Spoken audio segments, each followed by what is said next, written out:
Salut, on est sur Curb pour Saint-Pile 24. Donc aujourd'hui c'est la famille Zer. Hein. C'est la famille Zer. On est avec Cavalerie. J'ai pris le soin, vu que vous n'avez pas de biographie, évidemment je dis ça juste pour introduire mon truc, hein, j'en sais rien, on s'en fout quoi. Donc je vous ai écrit quelques petites lignes pour décrire votre musique. Donc Cavalerie, c'est du punk hardcore qui refuse de porter des shorts de basket, hein, donc un projet chimérique entre l'hommage radical au groove metal baguérant de Pantera et une déclaration d'amour à la chemise un peu plus ajustée et au Vans modèle bateau. On vous considère un peu comme des perfectionnistes. Est-ce que c'est quelque chose est-ce que vous vous retrouvez dans cette description, ou c'est juste vous avez un moyen un peu de camoufler votre côté branleur par espèce de grands airs ou je sais pas quoi Je viens de redire Zer. Hein. Voilà, donc... bien joué. Est-ce qu'on s'y retrouve ? Je pense que c'est vrai. Je sais pas si on s'y retrouve pas. On est vous êtes, pas mal tatillons. On sort pas trop. On sort pas. On attend d'être sûr de ce qu'on fait avant de le donner au grand jour. Ouais. Voilà. Et ça prend pas mal les bases aussi dans la composition, je pense. Ouais, que ce soit composition, exécution. Enfin, les riffs que Alex peut composer. En règle générale, avant de les sortir, de les jouer en répète, il se passe pas mal de temps.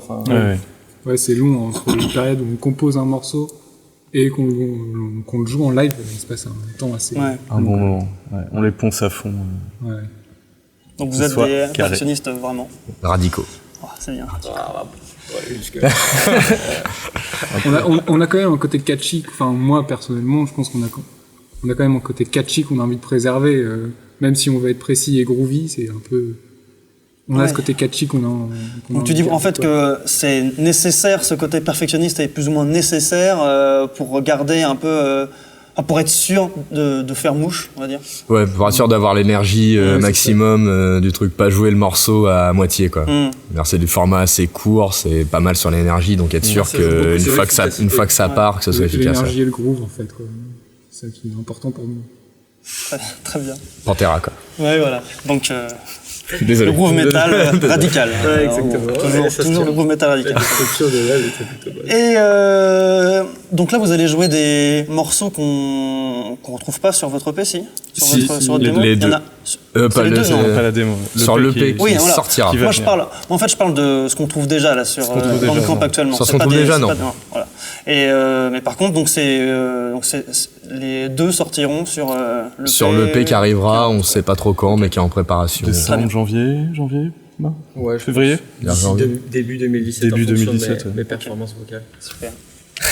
Ok. Et donc là, vous allez faire quoi comme morceau pour attaquer ? On va faire Saturday Night parce qu'on a le sens de la fête. Ok. Très bien. Bon. On fait ça alors. 5, 0, 2, 4.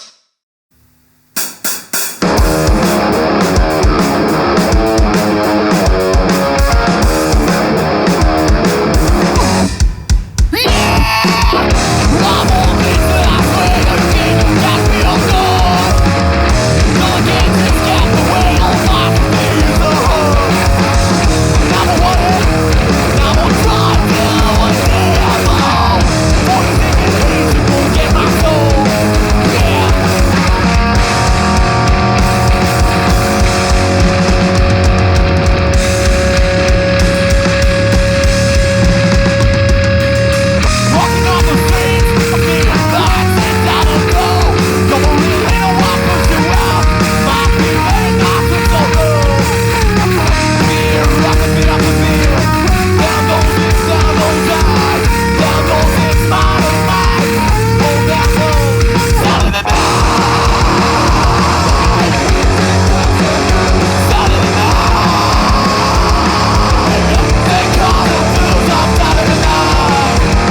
4.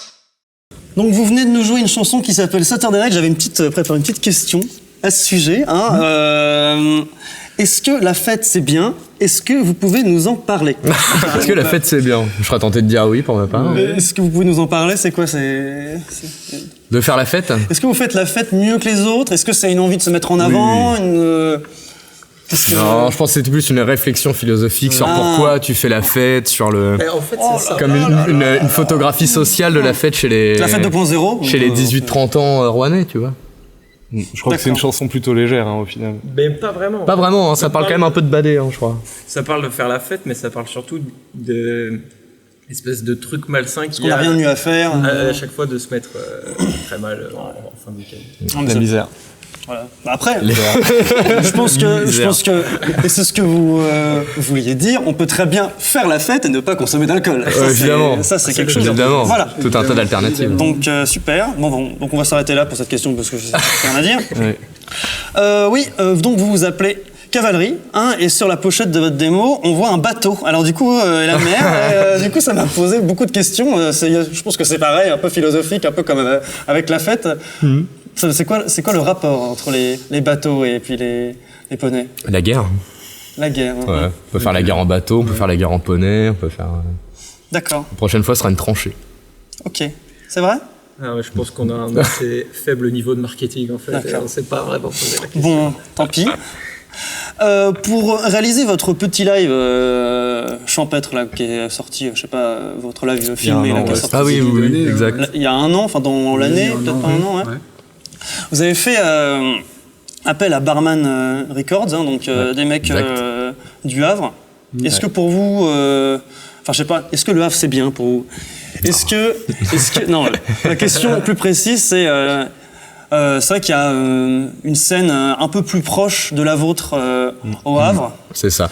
Et est-ce que c'est important? Je pense que vous vous retrouvez peut-être un peu plus dans l'équipe havraise que dans l'équipe ronnaise. C'est vrai que vous avez une place, c'est un peu ce que je disais dans l'intro, à vous vanner par rapport aux shorts de basket et aux chaussures bateau. C'est vrai que l'ambiance ici... Ça se retrouve plutôt à la new-yorkaise. Voilà, Parce que, on fait du canoë. Il y a un truc punk qui est resté un petit peu dans le hardcore, qui a un petit peu moins ici à Rouen, dans lequel on se retrouve, parce que Alex comme moi, enfin je sais plus exactement ce que vous écoutiez quand vous étiez kids, mais nous c'était Blink 182 et compagnie, et on est quand même parti d'une base ultra punk que le Havre a conservé. En fait c'est pour ça qu'il y a cette espèce de lien qui se conserve, parce que on a le même héritage.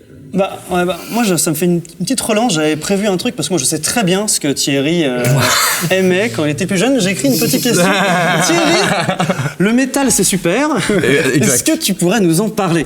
Le métal, c'est bien parce que ça va vite, ça joue fort et on a bon goût. Voilà. Parce que après, il n'y a pas que du punk dans votre truc, c'est pas forcément... Non, mais oui, c'est du punk hardcore. Pour le coup, je expliquer voilà. qu'on a pu conserver avec là. Moi, à la base, je viens du métal, et c'est vrai que la scène hardcore de Rouen vient plus du métal, on va dire est plus moderne. Plus penchant sur le métal, moderne. Après, ça dépend. Non, mais je veux dire la nouvelle vague hardcore, où là, on est vraiment sur un mais truc... plus, on va dire, on pourrait faire... On a plus gardé les codes. Grossièrement, New York versus Boston, un truc comme ça, mais... on va juste dire que dans l'approche... Non, mais dans l'approche, on va dire que dans l'approche en groupe référence... On a plus d'affinité avec les mecs qui écoutent du punk hardcore au Havre qu'à Rouen. Après, ça n'empêche pas de... Et donc, si je comprends un peu votre truc, t'es en train de me dire que donc vous êtes des mecs de Boston qui habitent à New York, c'est ça? C'est exactement ça. Donc, il y a un EP qui est en route. Oui. Il reste deux petits réglages à faire, c'est ça? Et vous avez d'autres trucs en préparation? Est-ce que vous avez déjà des nouvelles compos qui sont plus ou moins prêtes? Est-ce que vous avez d'autres envies, que ce soit au niveau des directions pour le groupe, de partir en tournée, de faire d'autres vidéos comme vous avez fait? On a des nouvelles compos. Ça, c'est sûr. On peut rentrer dans une phase de composition de nouveau là. Mais vous préférez sortir le truc avant? Non, mais là on se focalise quand même vachement sur une chose à la fois. de l'EP, Très bien. Parce que ça commence à traîner depuis un petit moment. Et que ça fait longtemps, en fait, ce sera la première fois pour nous qu'on aura une prod vraiment solide, parce que tout ce qu'on a enregistré jusque-là, c'était vraiment DIY, quoi. Donc pour l'instant, on se focus là-dessus et on essaye que ça sonne le mieux possible. Ok. Et après, ouais, prendre la route aussi. On commence un peu à se tracer. Une fois qu'on a tracer le plus vite possible, le plus droit, à fond, voilà, le métal. Ok. Mais oui, toujours. J'avais une autre question. Donc ça, c'est un peu plus personnel parce que je dirais que je n'en ai pas trop entendu parler. Le badminton, ça avance toujours. Vous êtes toujours un peu. Parce que c'est vrai qu'il y a quelques mois, je sais que vous avez dit des petits tests. Sinon, ça. C'est comme ça qu'on lutte contre l'obésité en faisant du sport. C'est ça, c'est important. Ouais, moi j'ai été démissionnaire. Ah oui. Moi j'ai même pas commencé. Tout le monde a lâché. Ouais, on a tous plus ou moins la Moi j'ai pas commencé.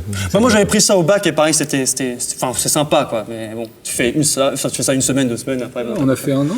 Ah oui, bon. Oui, bon. Voilà, il y a des gens qui sont toujours un peu plus courageux. Solide. Je suis pas très courageux. Solide. Bon bah c'est super. Du coup la chanson là que vous allez jouer c'est Mélodrame. Mélodrame. C'est super. Donc on finit un peu sur une note un peu plus festive. Voilà, donc on se broie la gueule et après c'est triste. La fin. Voilà, c'est ça. Bon bah écoutez, non je vais pas refaire le truc de refermer mon ordinateur je vais le poser. Bouh, c'est parti.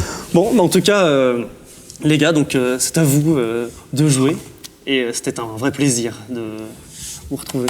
Partagé. 5, 0, 2, 4.